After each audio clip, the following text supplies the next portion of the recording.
नमस्कार दोस्तों, DD react के एक और रिएक्शन वीडियो में आप सभी का स्वागत है। मैं हूं आलोक। तो आज जो है हिंदुस्तान ऑनर्स रिएक्शन का एक वीडियो है और इसका टाइटल है कि आरआईसी बनते देख यूरोपियन कंट्रीज को लगा डर, हमें ट्रंप की बात माननी ही क्यों। और आरआईसी यानी कि रशिया, इंडिया, चाइना का ट्रॉइका जो है, इस पर बड़ी चर्चाएं चल रही हैं। इस पर मैंने एक डिटेल से वीडियो बना रखी है डिफेंस डिटेक्टिव पर, वो आप जाकर देख सकते हैं। उसमें डिटेल से मैंने समझाया है कि भाई ये रशिया, चाइना और इंडिया एक क्यों हो रहे हैं, चाइना क्यों सपोर्ट कर रहा है इस चीज़ को, और बहुत और भी, मतलब जियो पॉलिटिकल गेम पूरा समझाया मैंने। तो बहुत शानदार वीडियो बनाया, आप जाकर डिफेंस डिटेक्टिव पर देख सकते हैं। लेकिन इससे पाकिस्तान को बड़ी प्रॉब्लम हो रही है और खासकर चीमा जी को। तो आइए चलते हैं, देखते हैं कि चीमा जी इतने परेशान क्यों हो गए हैं इस बात पर। उसका भी जवाब देंगे और उनकी फ्रस्ट्रेशन देखने लायक होगी। Let's see. दोस्तों नमस्कार। अब जल्दी ही वर्ल्ड ऑर्डर बदलने वाला है क्योंकि इंडिया और चाइना दुश्मनी भुलाकर एक साथ आ रहे हैं रशिया के साथ, और ये अभी समय की मांग भी है अमेरिका और वेस्ट को काउंटर करने के लिए, क्योंकि उनको लगता है कि वो चाहे कुछ भी करें लेकिन उनका कोई कुछ नहीं बिगाड़ सकता। लेकिन यही उनकी सबसे बड़ी गलतफहमी है। भले ही हमारे और चाइना के बीच में कितनी भी लड़ाई हो, लेकिन जब बात वेस्ट को काउंटर करने की हो तो हमें एक होना ही चाहिए, और हमारा सबसे पुराना दोस्त रशिया भी हमारे साथ है। ये ट्रायो एक ऐसा अलायंस बनाएंगे कि वेस्ट के होश ठिकाने आ जाएंगे, क्योंकि हम तीनों देश मिलकर वर्ल्ड की 38% जीडीपी बनाते हैं, और पॉपुलेशन के मामले में भी इंडिया और चाइना ऑलमोस्ट सेम है। इसलिए ये खबर आने के बाद वेस्ट को बहुत टेंशन हो रही है कि अगर ये मिल गए तो सब कुछ ही बदल जाएगा, क्योंकि जिस चाइना और रशिया को अमेरिका अपना दुश्मन समझता है, अगर इंडिया भी उनके साथ हो गया तो फिर आप खुद सोचिए कि क्या हाल होगा उनका। क्योंकि जब से ट्रंप आया है पावर में, इंडिया के खिलाफ ही फैसले ले रहा है, जबकि इलेक्शन में अमेरिकन इंडियंस ने ट्रंप पर पूरा ट्रस्ट किया और खूब वोट दिए इसको, और जीतने के बाद ये सब भूल गया और एंटी इंडिया हो गया, और उसके बाद वेस्ट और नाटो भी वही हरकतें करने लगा। मतलब ये समझते हैं कि ये कुछ भी करेंगे हम चुप रहेंगे। अब वो जमाना गया जब ये देश भारत को दबा लिया करते थे। अब जमाना बदल गया है, हम वर्ल्ड की 4th लार्जेस्ट इकोनॉमी। दोस्तों इस वक्त जो बड़ी गुफ्तगू नहीं, ये कहना कि हमें चाइना के साथ चले जाना चाहिए या चाइना, रशिया, इंडिया एक हो जाएंगे, ये मेरे हिसाब से ठीक नहीं। हम चाइना पर भरोसा नहीं कर सकते। रशिया चलो ठीक है, but we can not trust and we should not trust China. Trump जो भी है ना, मुंह पे बोल रहा है, कर रहा है, हम भी उसके खिलाफ कर रहे हैं, बहुत सारी चीजें हो रही है, आमने सामने हो रही है। चाइना बोलता कुछ है, करता कुछ है। हमें 1962 भूलना नहीं चाहिए, इतिहास हमें नहीं भूलना चाहिए। पंचशील एग्रीमेंट के बाद हिंदी चीनी भाई भाई के नारे लग रहे थे और उसने अटैक कर दिया था भारत में, सॉरी भारत पर चाइना ने। तो मैं इस बात के हक में बिल्कुल नहीं हूं कि नहीं नहीं वेस्ट को काउंटर करना है तो चलो जी हम चाइना के साथ हो जाते हैं। नहीं, बिल्कुल नहीं। चाइना ज्यादा खतरनाक है भले अमेरिका के और बाकी देशों के। चाइना ज्यादा खतरनाक है। चाइना हमारा बड़ा दुश्मन है। रशिया आके नहीं लड़ेगा ना, जब लड़ाई छिड़ेगी यहां पे तो हमें लड़ना है। तो हम अपना भला बुरा सोच सकते हैं, और शुरू से हमारे देश की फॉरेन पॉलिसी रही है गुटनिरपेक्ष की, नॉन अलाइनमेंट की। हमें किसी के खिलाफ अलाइन होने की जरूरत नहीं। जहां हमारे हित हैं हम उन हितों के हिसाब से काम करेंगे। और ये नॉन अलाइनमेंट ही है, किसी भी ब्लॉक का हिस्सा ना होना है। कि आज हम अमेरिका से भी डील करते हैं और रशिया से भी डील करते हैं, चाइना से भी डील करते हैं, और जिस दिन हम किसी एक गुट का हिस्सा हो जाएंगे, rest of the country, rest of the world दुश्मन बना लेंगे हम। तो हमें, मुझे लगता है कि हमारी जो पॉलिसी है, हमें उस पॉलिसी पर हमेशा कायम रहना चाहिए। इस बहकावे में आने की जरूरत नहीं है। इस बहकावे में आने की जरूरत नहीं है कि हम चाइना के साथ मिलेंगे। चाइना नहीं है, चाइना ज्यादा खतरनाक है अमेरिका से। ये बात हमें नहीं भूलनी चाहिए। बाकी चलिए चीमा जी को देखते हैं। जो बड़ी गुफ्तगू चल रही है वो ये चल रही है कि India, China and Russia they are going to reshape the world order and they want to revive and what they want that ये जो फॉरगॉटन अलायंस था, the alliance which was not something they thought that it could get materialized, they want to materialize this is what Indians want and this is what Russians want, remember। और इस सिलसिले में मैं आपको बता दूं कि नरेंद्र मोदी ने, भारत के वजीर आजम Narendra Modi, you know is like बड़े प्लेयर हैं, इसमें कोई शक नहीं है। उन्होंने ये पूरी कोशिश की कि वो चाइना के बहुत करीब हों, और आपको याद होगा कि उन्होंने चाइना के करीब होने के लिए, वो 18 मुलाकातें शी जिनपिंग से की, लेकिन बाद में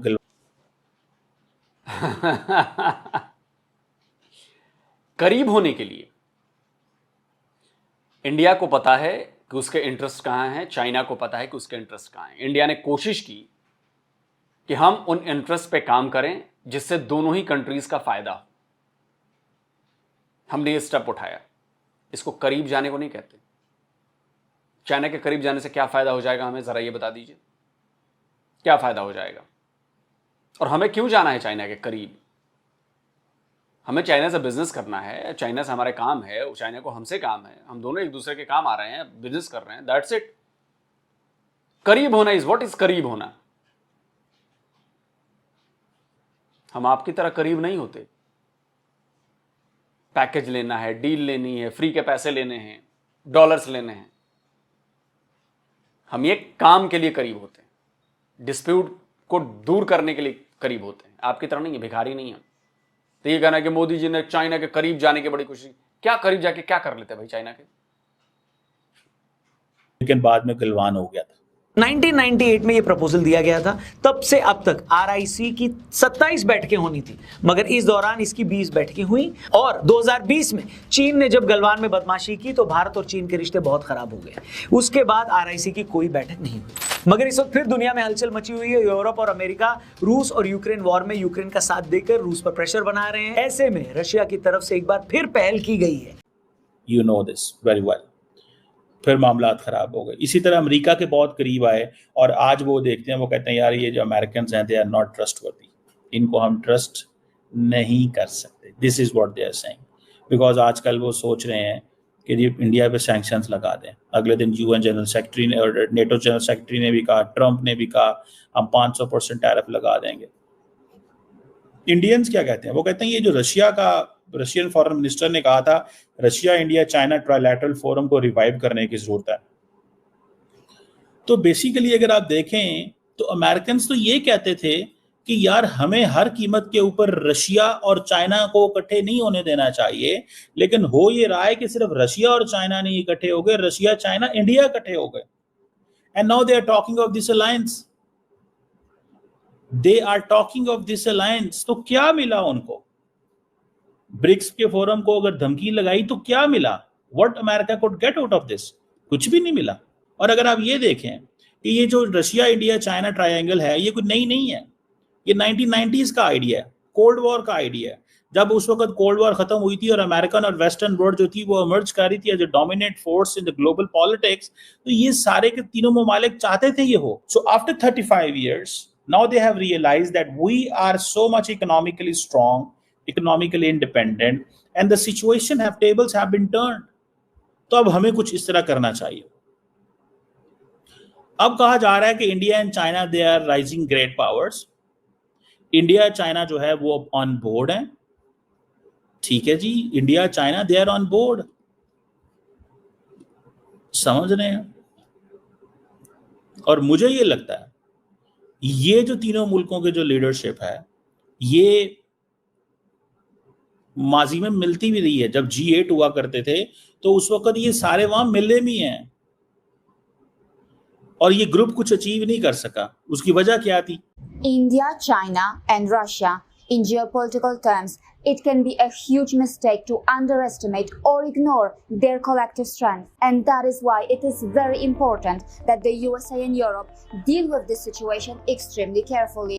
हर मुल्क जो है वो अपने वेस्टर्न वर्ल्ड के साथ पार्टनरशिप की वजह से, लेकिन अब वेस्टर्न वर्ल्ड क्या कर रही है? अब वेस्टर्न वर्ल्ड परेशान है इस बात पे कि ये सारे के सारे जो ममालिक हैं ये इंडिविजुअली वैसे ताल्लुकात चाहते थे, इंक्लूडिंग रशिया, चाइना, इंडिया। अब ये सारे के सारे वेस्टर्न मुल्क कहते हैं नहीं, हमें इन मुल्कों से दोबारा ताल्लुकात तो चाहिए, लेकिन ये तीनों मुल्क अब इतने इंडिपेंडेंट हो गए हैं कि वो कहते हैं कि नहीं, अब हमें वेस्ट की इस डोमिनेंस को चैलेंज करना है। और इंडिया ने क्या किया? जैसे मैंने आपको बताया कि चाइना के बहुत करीब हुआ, 18 मुलाकातें गलवान हो गया। इसी तरह अमेरिका के बहुत करीब हुआ, कॉम्प्रिहेंसिव ग्लोबल स्ट्रेटेजिक पार्टनर। और एंड में क्या निकला? ट्रम्प साहब ने जो है वो पाकिस्तान पे हाथ रख दिया और इंडियंस को ये चीज बड़ी बुरी लगी। उन्होंने कहा यार ये कैसे दोस्त है हमारे, ये किस तरह के हमारे पार्टनर हैं, इन्होंने हाथ पाकिस्तान पे रख दिए, ये हम नहीं मानते इसको। सो जो ये जो रशिया इंडिया वैसे क्या पाकिस्तान पर हाथ रखा है? वो लोन दिलवाकर, लोन दिलवाने को पाकिस्तान पर हाथ रखना कहते हैं। कोई कर्जा देकर किसी को फंसा रहा है उसको हाथ रखना कहते हैं। हाथ रखना उसको कहते हैं कि अमेरिका ने अपनी कोई बड़ी कंपनीज जो हैं वो पाकिस्तान में खोल देते। हाथ रखना उसको कहते हैं कि बड़ी फैक्ट्रीज अमेरिका अपनी पाकिस्तान में खोल देता। हाथ रखना उसको कहते हैं। उसने तो हाथ खींच लिए। माइक्रोसॉफ्ट अमेरिकन कंपनी है ना, इंडिया में इन्वेस्ट कर रही है, पाकिस्तान से उसने अपना बोरिया बिस्तर बांध कर निकल ली। वो ये हाथ रखना है। किसको चूरन दे रहे हैं चीमा साहब? दीजिए दीजिए। इंडिया चाइना प्लेटफॉर्म है, ये ब्रिक्स को की इन्होंने इसकी ब्रिक्स की जगह ले ली, जिसमें ब्राजील, साउथ अफ्रीका आ गए। उस वक्त ये इस पोजीशन में नहीं थे। अब मुझे ये लगता है कि ये जो दोनों मुल्क हैं, तीनों मुल्क जो हैं, ये अपने बहुत सारे इश्यूज एससीओ और ब्रिक्स में हल कर चुके हैं। Now RIC is basically to exactly have a broader conversation between all the three countries, to have multilateralism in Asia, to give boost to global south, and to challenge the dominance of the western world in the southern hemisphere. अब Russia चाहता है कि दोबारा ताल्लुकात को बेहतर किया जाए। इंडिया चाइना टेंशंस हो गई थी, उसको भी नॉर्मलाइज किया जाए। इंडिया चाइना जो है वो वैसे ही नॉर्मलाइज कर रहे हैं, वो 4-5 साल से। मैंने देखा ना, डॉक्टर जयशंकर अभी जब एससीओ में गए तो क्या बात की, टेरिटोरियल इंटेग्रिटी एंड सॉवरेनिटी की बात की। सो ये ज़हन में रखें, इन केस इंडिया रिक को इसने ज्वाइन कर लिया तो दो एंटी वेस्टर्न पावर्स के साथ बैठना is all what they can't afford. Basit साहब, मुझे यहाँ पे करेक्ट भी कीजिएगा कि मैंने लफ्ज इस्तेमाल किया कि कुछ डिफेंस की बात करते हैं। ये डिफेंसिव होगा या ऑफेंसिव है? नहीं, ये दोनों ही है। और उनकी क्या पॉलिसी होगी, क्या होगा, किस तरह वो चीजें करेंगे, दैट इज समथिंग सिग्निफिकेंट। ये अब वो क्या नैरेटिव बनाएंगे वहां पे? देखिए, नैरेटिव बिल्कुल क्लियर होगा। हम चाइना के साथ तब तक नहीं जा सकते जब तक वो पाकिस्तान के साथ है। BRICS is different thing. यहां पे तो 3 बिल्कुल इंडिविजुअल चीज हो गई ना। ब्रिक्स में और भी बहुत सारे हैं, बड़ा ऑर्गेनाइजेशन है। यहां पे तो बिल्कुल चाइना इंडिया। चाइना फ्यूल करता है इंडिया के खिलाफ पाकिस्तान को। ये कौन नहीं जानता? क्या हम नहीं जानते या चाइनीज नहीं जानते? तो जब तक चाइना वहां पे फ्यूल करना बंद नहीं करेगा, पाकिस्तान पर पॉलिसी को लेकर अपना रुख एकदम क्लियर नहीं करेगा कि भाई अगर इंडिया की दोस्ती चाहिए, इंडिया के साथ ट्रॉयका बनाना है, तो पाकिस्तान को आपको छोड़ना पड़ेगा, पाकिस्तान का मोह त्यागना पड़ेगा। ये जो आप पाकिस्तान के कंधे पर बंदूक रखकर हमारे तरफ चलाते हैं, हम चाइनीज टैक्टिक्स नहीं समझते क्या? हम सब समझते हैं। इसीलिए इंडिया का कोई अभी रिस्पॉन्स नहीं आया इस पर। हमारा तभी होगा, बॉर्डर डिस्प्यूट सुलझाओ और चाइना को बंद करो, और जो रोड़े अटकाते हो तुम पाकिस्तानी आतंकवादियों को यूएन डेजिग्नेटेड टेररिस्ट करने से, उसको बंद करना पड़ेगा, तभी हो पाएगा। वरना एक दो को, मक्की को बोल दिया कि हाँ जी कर दो, हम सपोर्ट करते हैं, एक आध को और अभी किया टीआरएफ में कर दिया कि जी सपोर्ट करते हैं, इससे नहीं होगा। आपको अपने इकोनॉमिक टाइज खत्म करने पड़ेंगे पाकिस्तान से। हम आपको देंगे, पाकिस्तान से बड़ा मार्केट हम आपको देंगे, हम आपकी सुनिश्चित करेंगे आपके ट्रांसपोर्टेशन और बाकी सारी चीजें जो इधर वाली हैं, बिजनेस रूट जो है आपका। पाकिस्तान चाइना को लूट रहा है, पाकिस्तान चाइना को ब्लैकमेल करता रहता है, ये कौन नहीं जानता? चाइनीज भी जानते हैं। जब भी पैसा लेना होता है पाकिस्तानीज को, चाइनीज किसी इंजीनियर पर हमला करा देते हैं, कोई साइट पर हमला करा देते हैं, 2-4 चाइनीज मर जाते हैं, चाइना प्रेशर में आ जाता है, फिर कहता है कि जी, पाकिस्तान कहता है कि जी हमें सिक्योरिटी के लिए, सेफ्टी के लिए और पैसा चाहिए ताकि हम कर पाएं, हमें इस साल इंटरेस्ट देना, हम इस साल तो नहीं दे पाएंगे, अगला साल दे पाएंगे, देख लो। और जहां उधर से चाइना थोड़ा टाइट करने की कोशिश करता है, कहीं ना कहीं हमला करवा देते हैं। डासू डैम पर हमला करवा दिया जी, 9 मारे गए उसमें। कराची में चाइनीज प्रोफेसर मरवा दिया। ये करते हैं पाकिस्तानी। अब चाइना भी परेशान, क्या करे? न उगलते बन रहा है, ना निगलते बन रहा है। And India's presence basically a magnetic presence, by the way. because it is something which Russians and Chinese have brought back from West. So that is why I'm calling it a magnetic presence. And we know this thing, that lion's share of the history in the world will be written in Asia. And these two countries, China and India, if they are together players, this is a path-breaking achievement for the Chinese and the Russians. So ये जो जिसे वो कहते हैं ना, फिर America आएगा सामने, well it's full-throated criticism कि भाई नहीं, ये is a democracy but it is sitting with the authoritarian. And now consider this. These three countries contribute to over 33% of global GDP. Add to this that together, Russia, India and China make up more than 38% of the entire world's population. देखिए दोस्तों, video खत्म हो गया। और देखिए, चीमा जी की चिंता उनके अपने देश के लिए। उनको लग रहा है कि अगर ये तीन गुट बन गए और ये वेस्टर्न कंट्रीज से ज्यादा बड़ी पावर, देखिए अगर ये तीनों एक साथ आ गए, नो डाउट मिलिट्री वाइज कोई मुकाबला नहीं कर सकता, इकोनॉमी वाइज कोई मुकाबला नहीं कर सकता, मैन्युफैक्चरिंग वाइज कोई मुकाबला नहीं कर सकता, वर्क फोर्स वाइज कोई मुकाबला नहीं कर सकता। इंडिया, चाइना, रशिया एक हो गए हैं। आप तीनों की इकोनॉमी जोड़ लीजिए, तीनों की वर्कफोर्स जोड़ लीजिए, तीनों की टेक्नोलॉजी जोड़ लीजिए, तीनों की आप पॉपुलेशन जोड़ लीजिए, तीनों के पास मौजूद पूरी धरती का एरिया जोड़ लीजिए, रिसोर्सेज जोड़ लीजिए। बाकी देश कंपेयर, वेस्टर्न कंट्री छोड़िए, बाकी सारे देश मिलकर नहीं कर पाएंगे कुछ, अगर ये हो गया तो। बट प्रॉब्लम इसमें यह है कि चाइना की महत्वाकांक्षाएं बहुत ज्यादा बड़ी, और यह सबसे बड़ी प्रॉब्लम है। भारत की महत्वाकांक्षाएं ये नहीं है कि चाइनीज जमीन हथिया लें, इनको ये कर लें, उनको दादागिरी दिखा दें, अपनी मनमर्जी चमाएं, मार्केट पर अपना कब्जा कर लें, किसी को पनपने न दें। ये चाइनीज पॉलिसी। इंडियंस ऐसा नहीं है। इंडियन कहते हैं कि तुम भी ग्रो करो, हम भी ग्रो करते हैं, तुम भी कमाओ, हम भी कमाएंगे। और पर्सनली मुझे लगता है कि चाइना बिल्कुल ट्रस्टवर्दी नहीं है। चाइना पे कभी नहीं करना चाहिए, और चाइना के साथ इस तरह के गुट में तो नहीं जाना चाहिए। ब्रिक्स ठीक है, कोई इशू नहीं है। ब्रिक्स में और भी देश है ना, ब्राजील है, रशिया है, और भी कंट्रीज आ गई हैं, नए मेंबर्स आ रहे हैं, दैट इज ओके।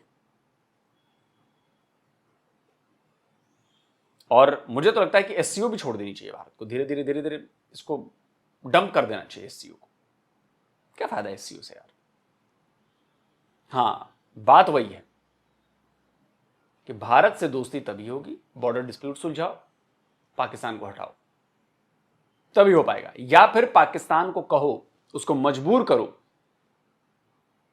कि भारत के खिलाफ ये सारे काम, ये आतंकवादी, प्रॉक्सी वॉर और ये और वो, कश्मीर तश्मीर, ये सब भूल जाओ, जो हमारा है वापस दो, उसके बाद बात हो।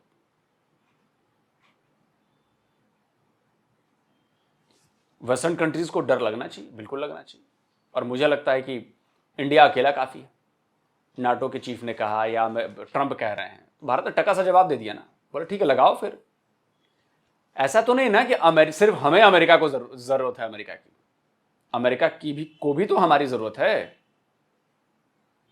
ये वाइस वर्सा है ना।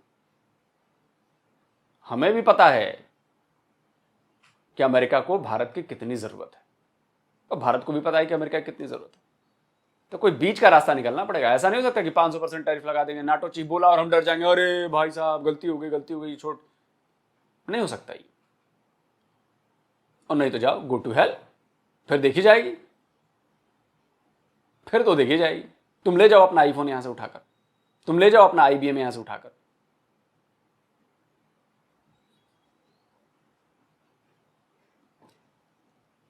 अमेरिका को लगता है कि उसकी दादागिरी चल जाएगी, नहीं चलेगी। भारत के ऊपर नहीं चलेगी, कभी नहीं चलेगी। दोस्तों आप क्या कहते हैं? आपकी राय क्या कहती है? कमेंट करके अपनी राय जरूर दीजिए कि क्या चीन के साथ हमें इस ट्राइका में आना चाहिए या नहीं आना चाहिए, ट्राइका में। कमेंट करके जरूर बताइए। जल्दी मिलता हूं एक और नए वीडियो के साथ। नमस्कार, जय हिंद। तो अगर आप चाहते हैं मुझसे बात करना, मुझसे कोई सवाल पूछना, तो फैन कॉल पर आप मुझसे कनेक्ट हो सकते हैं। फैन कॉल में ये सुविधा है कि आप अपने हिसाब से वहां पर जाकर टाइम स्लॉट बुक कर सकते हैं कि आपको फलाने दिन मुझसे बात करनी है, फलाने टाइम पे मुझसे बात करनी है। लेकिन ये भी बता दूं कि ये पेड सर्विस है,